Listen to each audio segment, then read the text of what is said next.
Hi, I'm Cornell Clayton. I'm the director of the Thomas S. Foley Institute at Washington State University.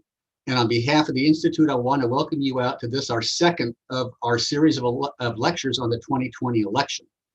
Between now and Election Day on November 3rd, each week, we will be bringing you some of the nation's leading political experts talking about various aspects of the campaign and the election. I want to thank the College of Arts and Sciences at WSU for sponsoring this event and for their continued support of the Institute. Now, I want to remind everyone that these events are all being live streamed to our YouTube channel. They are free and open to the public. You can view them there live or later as taped versions. If you want more information about our series on the election, you can visit our website at foley.wsu.edu or simply send us an email at tsfoley, as in Tom S. Foley, tsfoley@wsu.edu. So today's guest is going to examine the role of populism in the upcoming election. For the past 2 decades, populist and nationalist movements have transformed the global political landscape. From the rise of Viktor Orban in Hungary, to the Four-Star Movement in Italy, to the Brexit vote in Great Britain, to the election of President Bolsonaro in Brazil, populism is on the rise. 4 years ago in the United States, Donald Trump seized control of the Republican Party with the populist right-wing movement. On the left, leaders like Bernie Sanders, Elizabeth Warren, AOC have ignited similar populist passions. Much of the anti-elitist sentiment voiced by these and other populist leaders had its origins in the economic meltdown of 2008. The Occupy Wall Street movement on the left, the Tea Party movement on the right, made the Sanders and Trump campaigns possible. But recent events in places like Kenosha, Wisconsin, in Portland, Oregon, and elsewhere around the country are evidence that the populist grievance is taking a more radical and militant turn. Right-wing militia groups act as self-appointed vigilantes. Groups like the Proud Boys or Antifa show up armed at peaceful demonstrations. These groups are increasingly open about embracing violence as a legitimate political tactic. The populist crusaders on both the left and the right are powered by a disdain for elites, who they perceive as flourishing while ordinary Americans have suffered. They reject the establishment politicians who they believe have allowed this to happen. And many reject the institutions that are hallmarks of liberal democracies. Institutions like a free press, an independent justice system, and a neutral administrative state. So what is happening on the streets of the United States today? Why are our established institutions of democracy under assault? What is fueling the populist anger and violence? And what responsibility do elected officials have for this? Fortunately, we have the perfect speaker to address these and other questions. Joseph Lowndes is a professor of political science at the University of Oregon. His research focuses on race, populism, and social movements in US politics. His recent book is titled Producers, Parasites, Patriots: Race and the New Right-Wing Politics of Precarity. He's also currently working now on a book project that examines the prehistory of Trumpism, tracing the development of the so-called Middle America and its powerful impact on US politics over the past half century. In addition to his scholarly writing, Joe has written pieces for the New Republic, the Washington Post, Dissent, Huffington Post, and many other popular outlets. He has also appeared on National Public Radio, MSNBC, the BBC, France 24, and Al Jazeera, among other places. Dr. Lowndes is going to speak for about 25-30 minutes, and after that, we'll have some time for some discussion. If you have questions, I encourage you to send those to me, email those to me at tsfoley@wsu.edu. Again, that's tsfoley@wsu.edu. So Joe, I'm now going to turn the time over to you, and I'll be back after your presentation with some questions from our audience.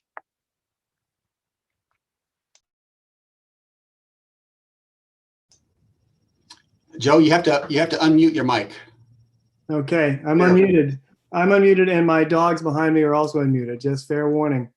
Thanks so much, Cornell, for that introduction, and thanks both to you and Richard Elgar for inviting me to do this presentation, and thanks to the Foley Institute and Washington State University for making this happen. This is a large subject, and there's a lot to cover, and so what I've done is hopefully I've been able to make this work is walk us through some of the questions about populism historically and today, and how it's viewed, how it's understood by scholars and by activists, which might give us some purchase in understanding what role it might play in the upcoming election. Let's see. Having said that,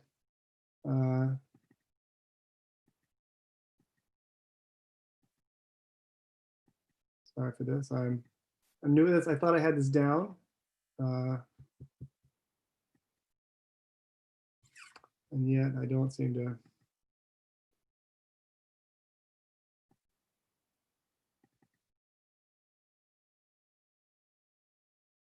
Okay. All right.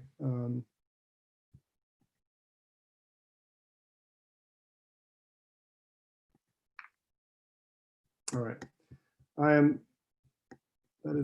hoping this is, shoot. What an embarrassing way to start a talk. I will draw my own populist credentials here and say that I don't trust the technical elites that control this.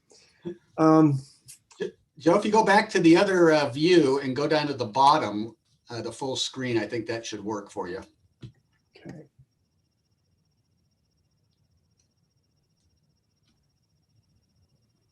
So down at the very bottom of the screen, if you go down to the full screen version and click on that, that should go down at the bottom, but where comments, notes, comments. And there's a little screen down there, all the way down to the right-hand side of the screen. Or you can hit play where you're at right now. Play from start up at the top. Okay.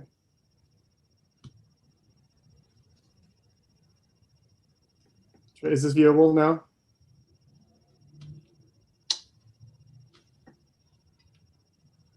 I'm not getting that. Let me try one more thing.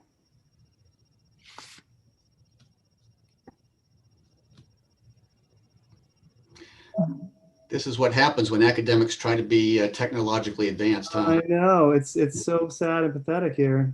And we had this working before. We did a dry run just for all of you out there in YouTube land, and it was fabulous. Okay, this is also still not viewable? I think that'll work. We can see all of them. So that's fine. Stay in that mode.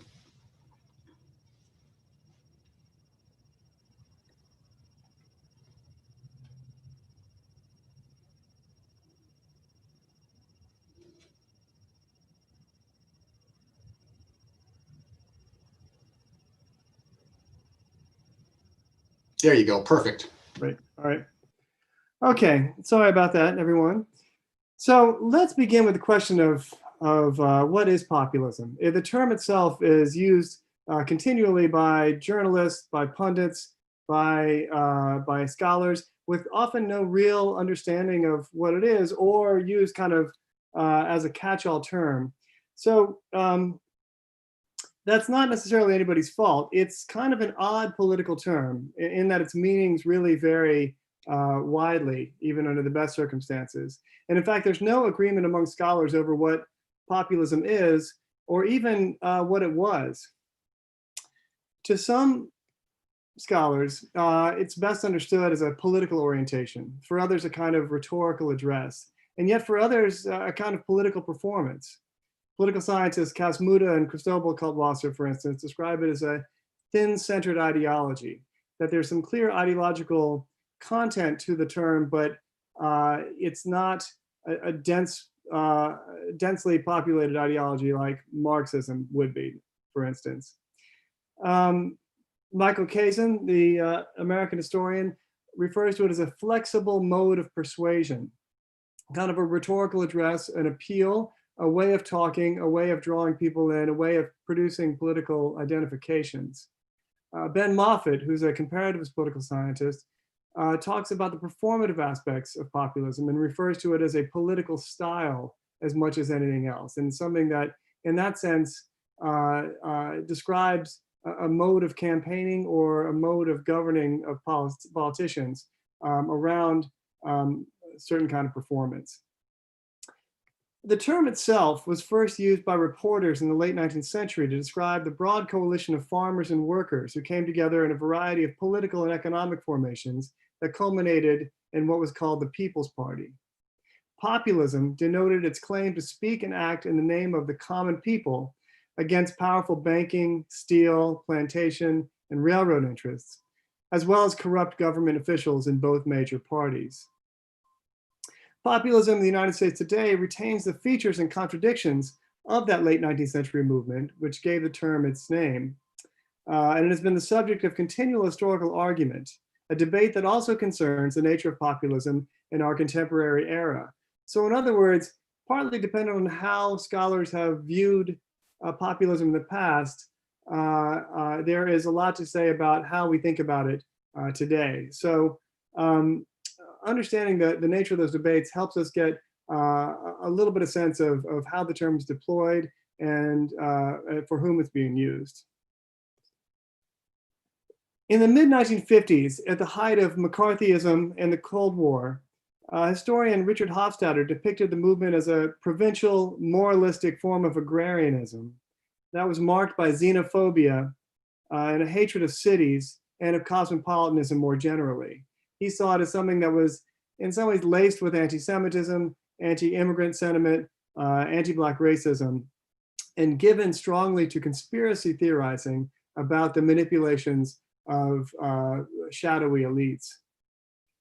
For Hofstadter, populism's moral energies that split the world into sharply good and evil camps, and a worldview that saw the common people as always vulnerable to elite manipulation, could all too easily shift rightward. So part of his argument was that even though there were progressive elements of 19th century populism, its kind of backward-looking conservatism and fearful affective qualities made it something that could be mobilized by right-wing forces. Remember, he's writing this during a moment of right-wing populism in the 1950s, where the intense anti-communism was a popular movement used against the left, used against unions, used against the emergent civil rights movement.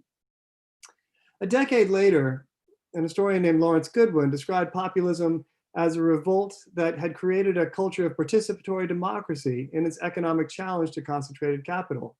Here, Goodwin is writing in a moment deep into the civil rights era and the emergence of a new left.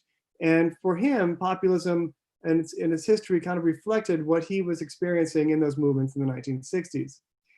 Populism for him expressed not the outrage of paranoid moralists looking backward, but a desire for collective self-determination that radically altered the consciousness of its participants. These two opposed interpretations, populism as reactionary and populism as radically democratic, continue to echo through the phenomenon as it is understood and described today in an intensely populist era again. So you'll find scholars like Yascha Mounk or Jan Werner Muller who see populism as only authoritarian, intolerant, anti-democratic, and anti-constitutional, anti-pluralistic. Or other scholars like Laura Grattan or political theorist Jason Frank, who see in it continual resources for democratic renewal or the opening up of new democratic spaces and forms of articulation and demands on ossified and dominating institutions. While populism has had various iterations in the United States, it can be roughly divided between left-wing and right-wing variants according to how each defines the principal foe of the people. For left populists, the foe of the people has always been economic and political elites. The idea of, say, in the terms of the Occupy Wall Street movement, more recently, the 99% versus the 1%. FDR would have referred to them as economic royalists. For right-wing populists, opponents are defined by religion, by national identity, by race, and by extension, the state itself. On the right, threats to the people can come from above, wealthy elites, from below, those seen as lazy, criminal, parasitical, and from the outside, immigrants or global institutions.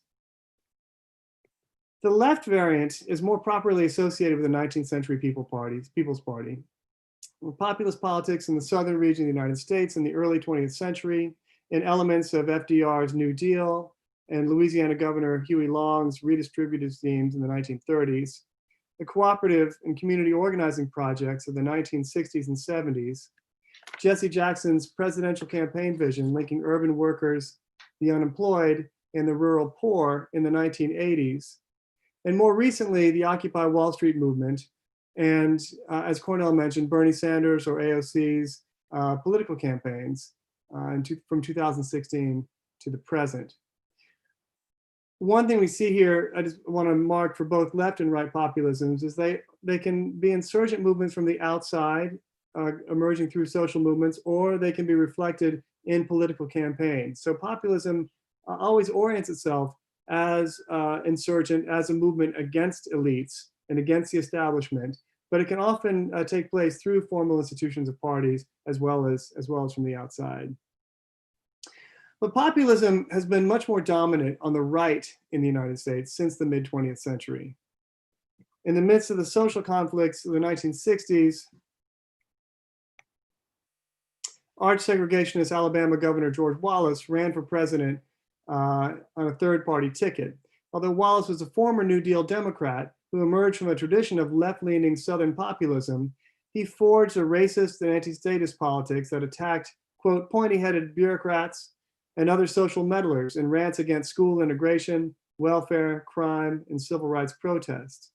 Such themes proved popular not just in the white South, but also among white working and middle-class voters in the Northeast, the Midwest, and the West, which gave Wallace, as a Democratic primary challenger in 1964, real traction in places like Wisconsin or Maryland or Michigan, places outside the South, and helped him garner 10 million votes, or roughly 10% of the national vote in 1968 when he ran as an independent candidate. Also that year, 1968, Republican presidential nominee Richard Nixon saw the political potential of Wallace's populist rhetoric, partly because of the astute work and observations of his elections assistant, Kevin Phillips, who went on to become a populist writer, first on the right and then over on the left. Nixon began using the term silent majority, or forgotten Americans, or middle America to describe an aggrieved white majority that is squeezed by both unruly, dependent, poor people below and by government elites above. The appeals that he continually made were to say that you have been left out, I speak for you. As a silent majority, you need someone to speak in your name. You are not as loud as the protesters, you're not as loud as the rioters, you're not as loud as the criminals or the hippies or the New Left or the anti-war movement. After that, across the 1970s, after Watergate,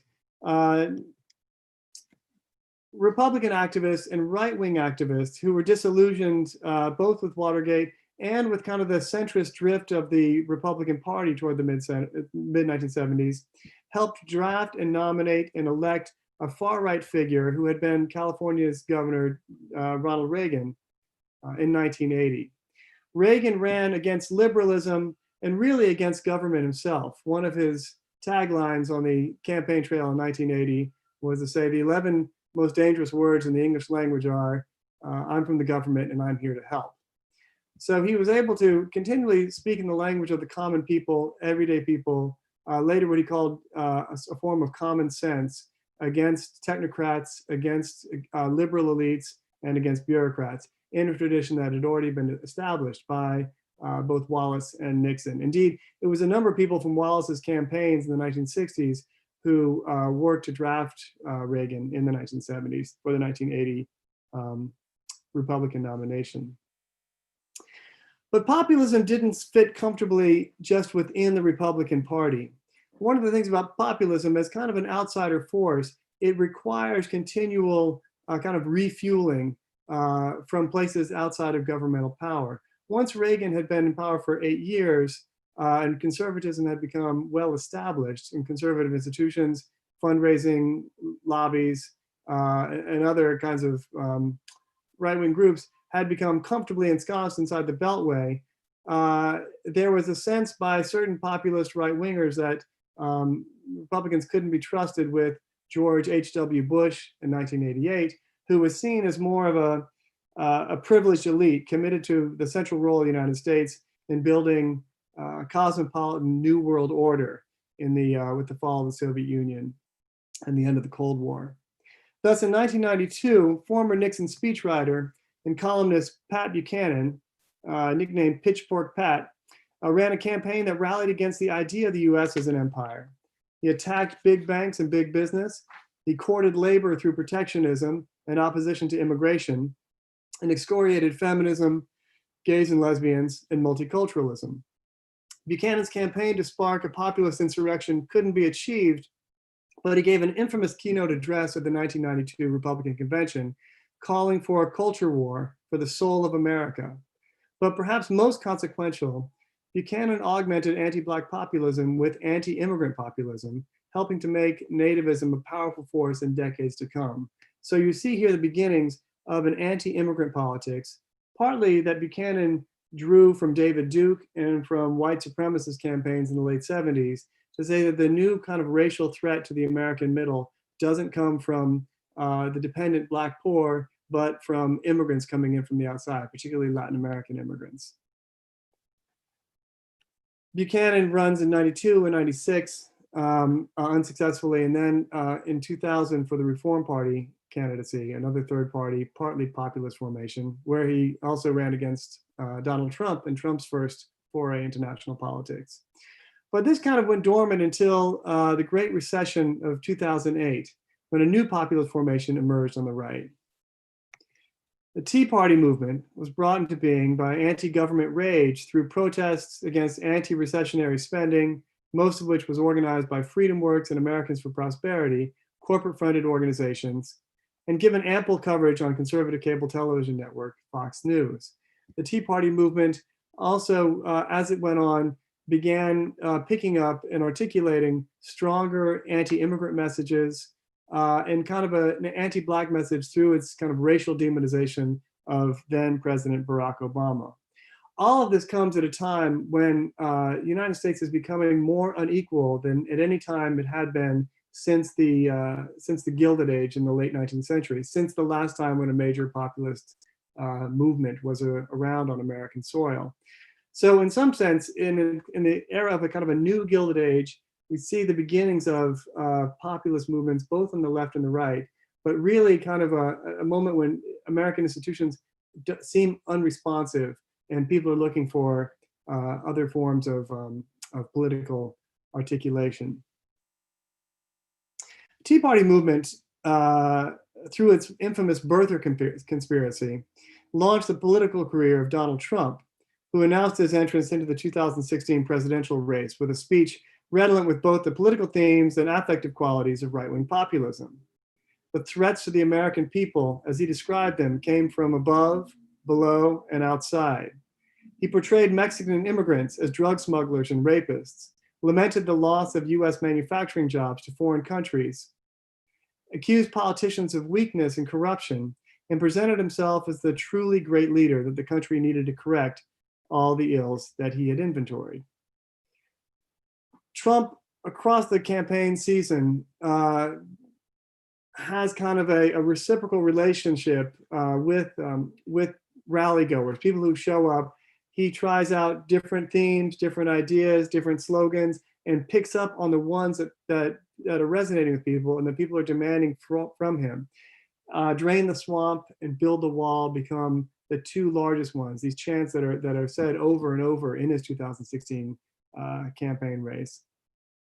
In his rallies, as in his tweets, Trump has always gone for what will have the greatest affective payoff: demonization of enemies, conspiratorial fears, promises to crush opponents, and he goes straight for the amygdala every time. He, through his kind of a very performative populism, he presents himself as someone who can defend the people against its enemies, who are, in his language, truly evil, conspiratorial, shadowy, out to get him, whether it's the deep state or the FBI or the Democratic Party or Antifa or whomever else. In some senses, he is also populist in his kind of anti-institutionalism or kind of counter-institutionalism. From early on, after his inauguration in 2017, he began comparing himself, partly on the advice of Steve Bannon, to Andrew Jackson. One of the first things he did as president was to go to the Hermitage outside Nashville, where Jackson is buried at his plantation slave work farm, to lay a wreath at Jackson's grave. He sees himself in some ways as a, if you think of Jackson's coalition, it was white working class in the cities, poor whites on the frontier, and slave owners, pro-slavery interests. And in some sense, there's kind of a proto version of where Trump is in terms of his coalition in 2016. But he likes Jackson and talks about Jackson because Jackson is someone who is disliked by other institutional forces. He's disliked by the Whig Party, patricians who saw him as a kind of a wild, violent Democratic outsider. He likes that Trump has talked about Jackson threatening the Supreme Court or threatening Congress, and so he put a portrait of Jackson in the Oval Office and sees that as his kind of proto-populist figure. So there's been plenty that's said about how Trumpism has transformed the Republican Party, and we can go into that more in Q&A here. But it is really, truly now a far-right party along the lines of a Central European far-right party, populist party, like the Austrian Freedom Party, like Fidesz or the Jobbik parties in Hungary, like, in some ways AFD in Germany. And so in these senses, it's the United States the Republican Party has shifted from being a conservative party to really a right-wing entity. And if we think about Richard Hofstadter's description of populism as vulnerable to kind of wild conspiracy theorizing, we now have it far beyond anything that Hofstadter could imagine. Many party members and even candidates for office are adherents of QAnon, an amorphous conspiracy theory that holds that Donald Trump is battling a secret cabal of satanic, cannibalistic pedophiles who control the Democratic Party, Hollywood, and the American government. This is something that has been spread across social media over the last few years, gaining greater and greater traction. And so now you have, well, here in Oregon, the Republican candidate who will go up against Jeff Merkley this November is a QAnon supporter. There are other QAnon supporters. There's maybe 11 congressional races across the country where you have open QAnon conspiracy theorists who are running for office as Republicans.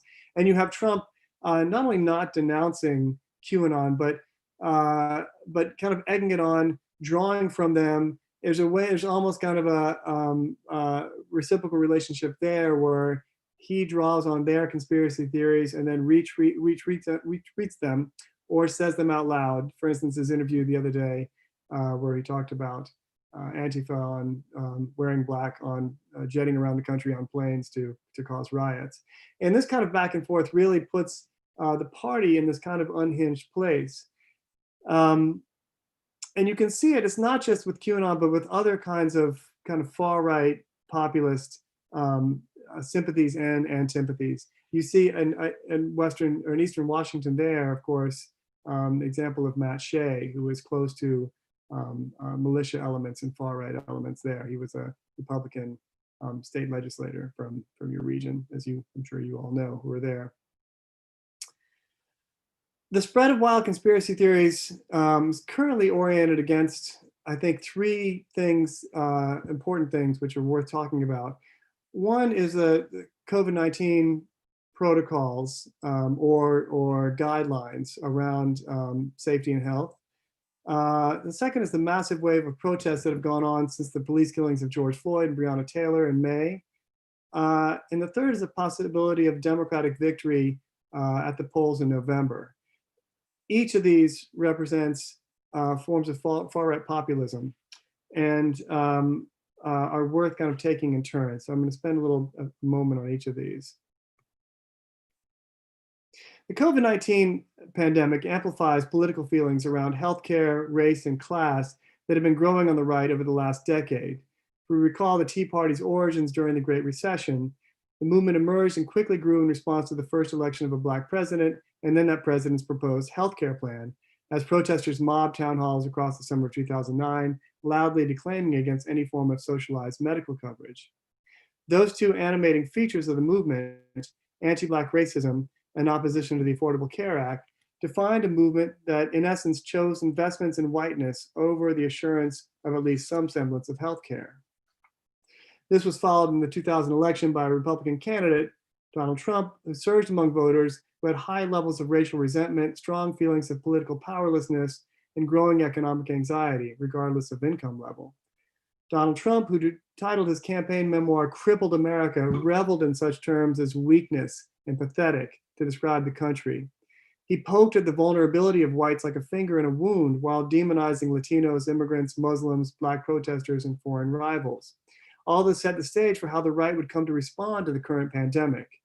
The populist rhetorical oppositions of work to welfare, self-reliance to dependence, individual to state, citizen to foreigner, oppositions all animated by race, gender, and class, run deep in American political culture and through right-wing populism. All are reflected in the politics of the pandemic right now, making for a grim political vision of American freedom. An alarming rise of far-right militias has been propelled by the anti-mask and Reopen America movements, who showed up around the country over the summer in state capitals. And this is something I was at one of these in May, anti-mask protests, or Reopen Oregon and Reopen America protests. And it was a mixture of kind of anti-vaxxers and then Oath Keepers, 3% of militia members, Proud Boys, and others, and QAnon supporters. So it was kind of pulled together all these different elements of the far right around the idea that the pandemic was a conspiracy hoax to go after Donald Trump and to go after Republicans and to go after people's livelihoods. So an alarming rise of far-right militias has been propelled by this movement, but their real catalyst has been the massive wave of Black Lives Matter protests. In tweets, public statements, and mass campaign emails for the last few months, Trump has repeatedly referred to those protesting police killings as dangerous criminals and terrorists. In doing so, he has amplified the conspiracy theories of the far right and authorized the violent stances of the 3%ers, Oath Keepers, Proud Boys, and other organized paramilitary and individuals, armed volunteers, who have shown up in greater numbers at Black Lives Matter protests in recent months. In the days following the shooting of Jacob Blake in Kenosha, and that uprising that followed, a group calling itself Kenosha Guard created a Facebook event called Armed Citizens to Protect Our Lives and Property, which was reposted across far-right media, including InfoWars, garnering thousands of promised attendees. As militia members, groups have done elsewhere, this one asserted in populist fashion sovereign authority on behalf of the local citizenry to defend against protesters seen as dangerous mobs. It is in this context that the teenage Kyle Rittenhouse traveled from his home in nearby Antioch, Illinois to Kenosha. Rittenhouse easily defies comparison with someone like Dylan Roof, the young white man who massacred 9 people in a Black church in Charleston in 2015, where Roof has a kind of a ghoulish pallor and is adorned with white nationalist symbols like the Rhodesian flag. Rittenhouse has a kind of a wholesome look in photographs of himself wearing red, white, and blue Crocs, identified in his hometown newsletter as a fire protection cadet, and showing himself on Facebook participating in a program for youths interested in law enforcement. He seems to check off a checklist of Boy Scout qualities of trustworthiness, helpfulness, cheerfulness, obedience, and courage. Unlike Roof, Rittenhouse erases the distinction between racial nationalism and civic nationalism, making anti-Black violence a kind of community service that can be applauded on Fox News. So you could see, we could think about this tracing Dylan Roof, who was seen, whose mass killings were horrifying enough that Nikki Haley called for the Confederate flag to finally be taken down from the State House in South Carolina, to James Fields, who killed Heather Heyer in the Unite the Right rally in Charlottesville in 2017. Also someone who, besides Trump saying there are good people on both sides, no one else on the right, no one in the Republican Party would go near defending James Fields. He was seen as a murderer and someone who was at best unstable and at worst a white supremacist killer. Rittenhouse now is another kind of figure, seen and defended by people like Tucker Carlson, other people on Fox News, Wisconsin House member Ron Johnson, and even Trump as someone who is acting, in Ron Johnson's words, as a citizen soldier there to confront the rioters and who was defending himself. No other presidential candidate has so openly courted far-right violence this way. The closest would be Wallace in '68. Wallace, the Wallace campaign drew on far-right groups like the Minutemen in California, some other formations in the Northeast, that white groups that organized against rioters and against Black protesters. But that was all done kind of off the grid and at arm's length, and something that they knew would discredit the party. Even Wallace's third-party segregationist movement knew that that was something beyond the pale. Trump actually, as a major party candidate and president, embraces these movements, these people, and in fact draws on them as a way of promoting his campaign. So if you think about the increasing frequency, size, and violence of these far-right vigilante episodes, we can imagine they might pose a particularly distinct threat in this election season. In Trump's frequent references to the criminality and violence of Black Lives Matter protests, he ties them to his Democratic opponent. This, along with Republican candidates' incessant warnings about the illegitimacy of the outcome of the election, produces the conditions for election-related violence by a right that believes that it has the right and duty to assume power as kind of populist guardians of the republic on behalf of the people. And if you talk to experts who are following and monitoring hate groups and far-right groups around the country, from Political Research Associates to Southern Poverty Law Center to other organizations, they predict that there will be no shortage of kind of tumult on not just on election day, but on the days and weeks that follow, particularly if there's no clear outcome of the election. I think in conclusion, I would just say about populism that we might be in a moment where we will see more of a development of populism on the left as well as on the right. There's not the same kind of consensus that held the Republican Democratic parties together against Soviet communism in the second half of the 20th century. And so what we find, I think, is an openness for each to kind of move in its own direction and to claim the people on their behalf.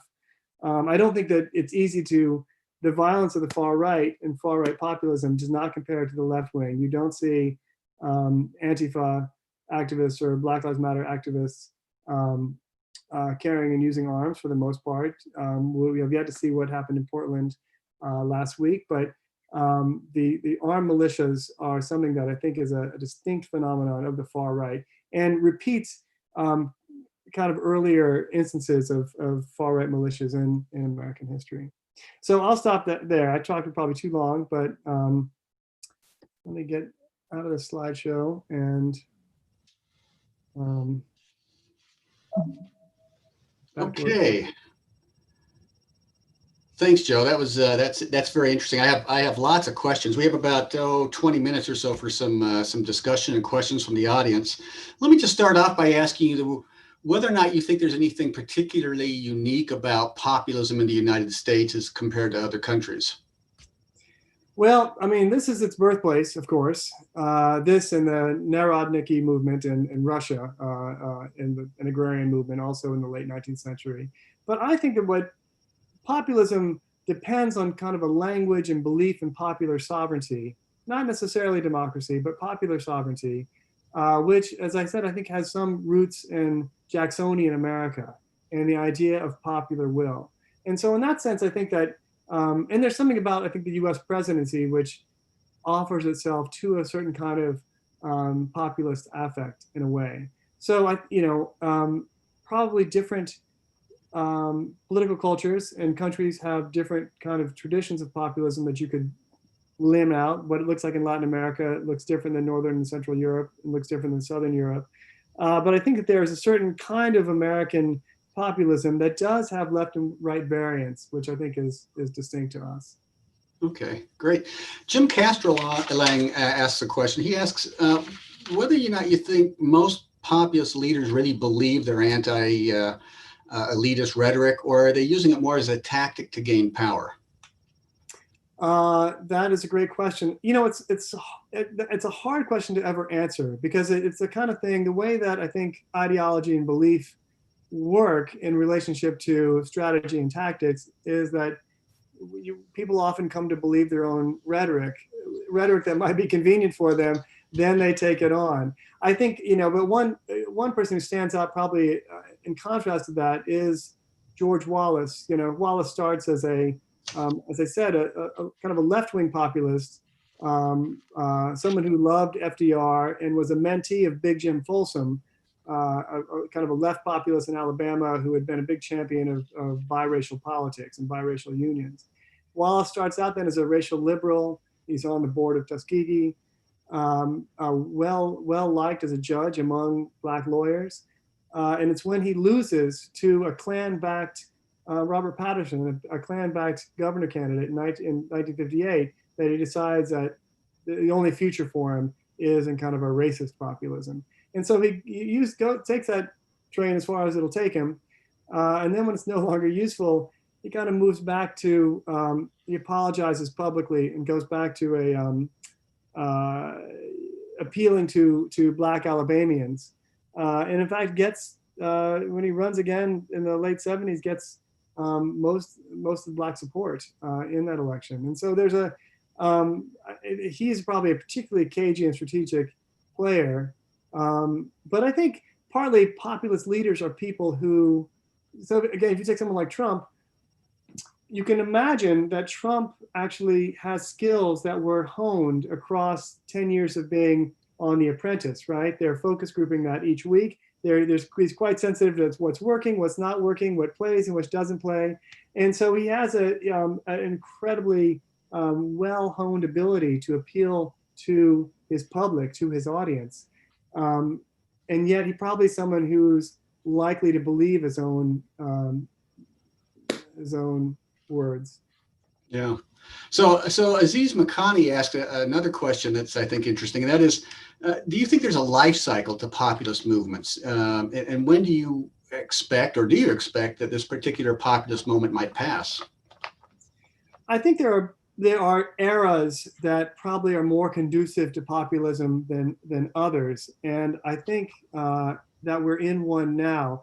Partly, I think, when you have kind of this great, extraordinary wealth disparity, that has that creates not just like enormous economic power at the top, but it distorts politics and distorts the possibilities of political participation. And partly, if you think about the people who voted for Trump in the 2016 primaries, many of these people were not regular Republican voters. Many of these people felt like they had been left out and ignored by the kind of neoliberal elites. They may not need to use that language, but by the Jeb Bushes of the world, right? And so they wanted to give a finger to the Republican establishment as well. And so I think, I think in the United States, there's been cycles of right-wing Republican or populist revolt, and then conservative rule, and then revolt, and then rule. I think it's Wallace and then Nixon, Reagan and then Buchanan, and then the Tea Party movement, and then Trump. And so I think you have this kind of outsider, but I think this becomes more intensified in moments when people really feel politically powerless, and economics has a lot to do with that, and other kinds of change. I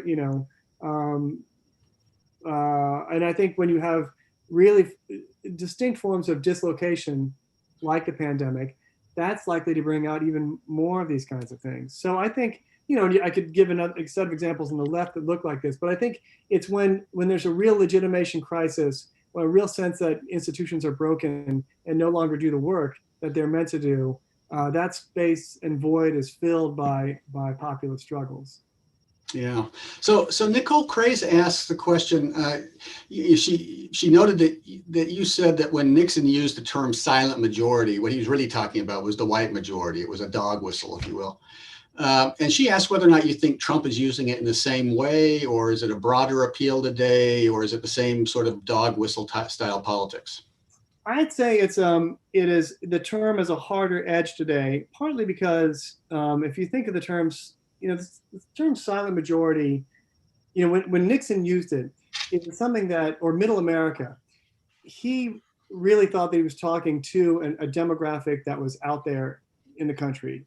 But really what it was a rhetorical appeal. He goes to the, he develops a working group on middle America in the White House, and it goes to the budget office and asks, how can we appeal to middle America? And they tell him, there's no such existing demographic. You have to give us some characters here, some variables, or what we're actually even looking at. So partly it was a rhetorical appeal that became, a group that could be drawn on, and I think was drawn on. Well, if you think about when Reagan runs in 1980, the electorate is about somewhere, 88% white, right? Or the voting electorate. Now that's changed, and so you have both. In demographic terms, that middle is getting smaller, so it's no longer a big middle. It's no longer a majority in the same way. That's some of the racial fears about the ending white majoritarianism, and it's also not a middle in terms of the economic comforts that the kind of the working and middle class, white working middle class people had in the 1970s. Have all been in decline since that time. So people are no longer a majority nor a middle. So that kind of weaponizes that kind of term. It's a much more combative term, either silent majority or middle America at this point, because it's about people who really feel themselves no longer to be the majority or no longer to be in the middle, but to be on the margins and fighting back against that. And I think that's the conditions under which you get an armed populism that we see on the right now. A more militant form of populism, yeah. So maybe we can talk a little bit about left-wing populism. How do you see the relationship? Well, first of all, do you see the Black Lives Matter movement as a populist movement? And how do you see its relationship to groups like Antifa or earlier groups like the Occupy Wall Street, the 99 Percenters, et cetera? I think, there's some ways that Black Lives Matter and Occupy influence each other. They both kind of emerge, around the same time after Trayvon Martin is killed in Sanford, Florida, and then subsequent killings that happened, Walter Scott in Charleston, Tamir Rice in Cleveland, obviously Mike Brown in Ferguson, Sandra Bland in Texas.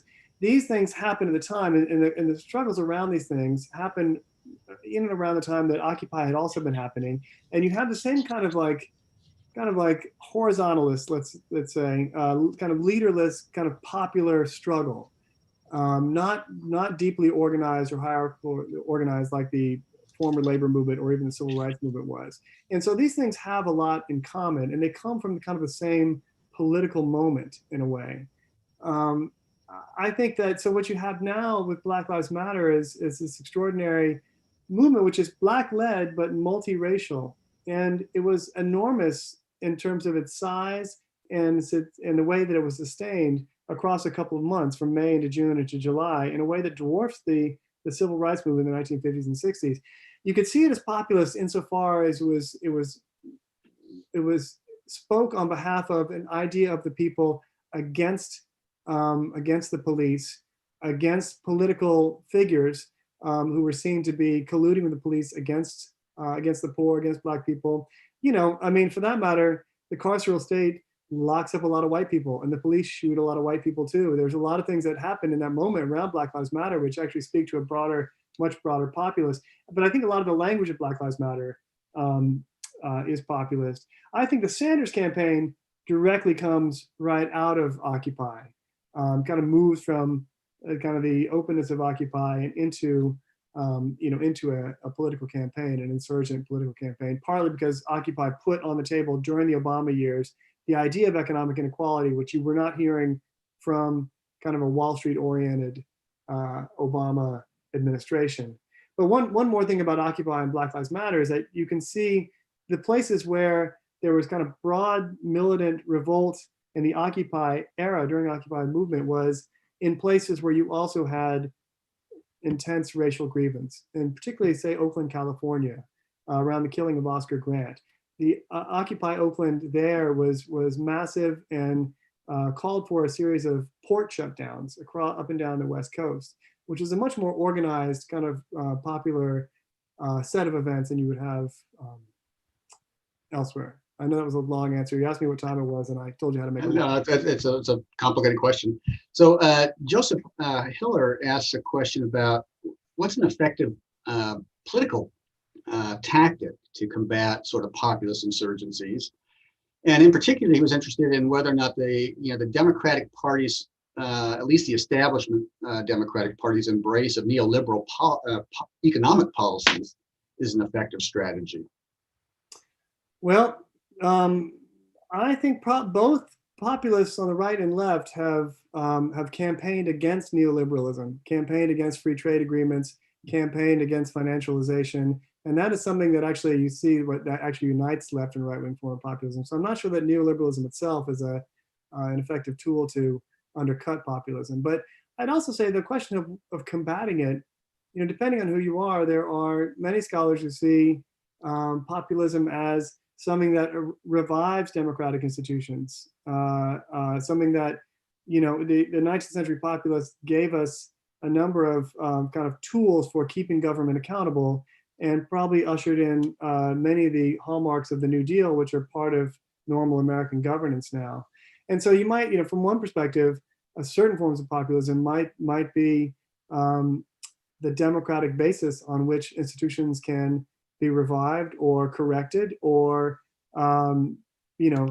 Machiavelli, the great Republican theorist, saw that riots and tumult were always what was necessary to keep Rome free and to keep its institutions honest. And so, from a certain perspective, populism plays an important civic role.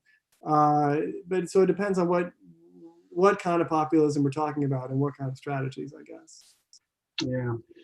So John Gay asked a question about, is there any relationships or linkages between these right-wing paramilitary populist groups and local law enforcement agencies and personnel, especially in rural areas? What's the evidence of that kind of linkage? There's more evidence coming out about, there's a study that just came out last week. The Guardian, I know, reported on it, and other news sources as well, that have shown in certain places, open collusion or overlapping affiliations between either white nationalist or militia groups in law enforcement. It's a complicated question. I'm not sure it's one that can be fully ever answered. It is true that Oath Keepers, for instance, or many members of the 3% militia are often off-duty or retired law enforcement officers, and so there's I've witnessed active collusion between Portland Police Bureau and militias and protests in Portland. But I think there's, it's the other way to think about it is, if people saw the footage of Kenosha police thanking the right-wing vigilantes who were in the streets, even if there's not direct collusion, there is a way that these groups showing up on the streets to confront Black Lives Matter protesters, and not just, the extremes of looting and rioting, but just spirited protests, that serves an interest for the police. It helps the police suppress dissent and make their jobs easier. So it's a complicated relationship, and one that we should be uncomfortable about the role of the police in potentially either tolerating or actively fomenting suppression of dissent, I think. Yeah. So several people have asked a little bit about the relationship between populism and authoritarianism and or certain antisocial personality traits like narcissism. Do you think that they're necessarily linked, or can you sort them out? I mean, are there examples of populist leaders who aren't authoritarian? So how do you see that relationship? Well, if you look at the 19th century populists in the United States, for instance, there was not. It was a really democratic movement that was spread out across many communities in many states, from the South and across the West. And they were organized through cooperatives and democratic structures and accountable forms of organization, which made it not so easy for there to be national kind of authoritarian leaders to emerge. You have,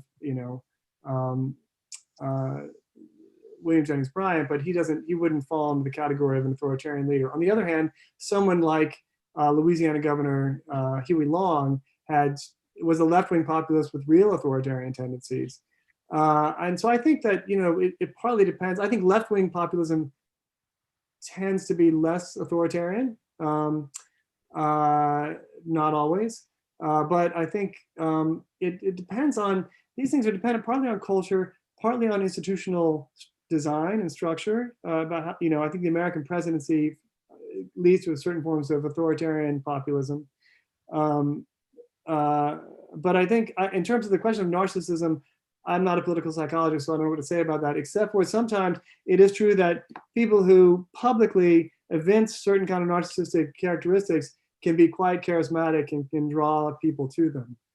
Okay, so probably one last question here, and this is going to be a tough one to answer, I'm sure. So Alejandro Marino asks, how should we think about preparing for mass armed mobilizations of these far right groups if, in fact, there's a contested election after November? I think what will need to happen is that, these groups can be really well armed. And I've been at many demonstrations and talked to these folks, and they are carrying AR-15s and sidearms and everything else and are ready to go. But there's not many of them in terms of numbers. They've been able to turn out thousands of people, but potentially you could have hundreds of thousands or more in the streets if they wanted to. If it turns out that it looks like Trump has, on election day, looks like he has won, particularly in some battleground states, because of the votes that have come in before the absentee ballots have been counted, many of which will be sent in mail-in votes by Democrats who are afraid of the coronavirus. You're going to have a situation where Trump might declare victory before these votes are even counted. That's partly what happened in 2000 in Florida, where you had kind of organized Republican riots to stop the counting there. I think people have to flood the streets, have to be prepared for it and discuss it a lot and be ready to come out in large numbers in large protests, so that it doesn't become something that where the public spectacle of it or the media spectacle of it isn't hijacked by the right. Yeah, well, let's hope that doesn't happen. Let's hope. This has been a terrific discussion. Unfortunately, our time is up. Let me remind you, our next event in our 2020 series is next Wednesday, September 9th at noon again. We have Joe Usinski from the University of Miami speaking about conspiracy theories and social media. So it picks up on some of the comments that Joe made today earlier in his presentation. Let me now once again thank Joe Lowndes for joining us today. It's been a really fascinating discussion.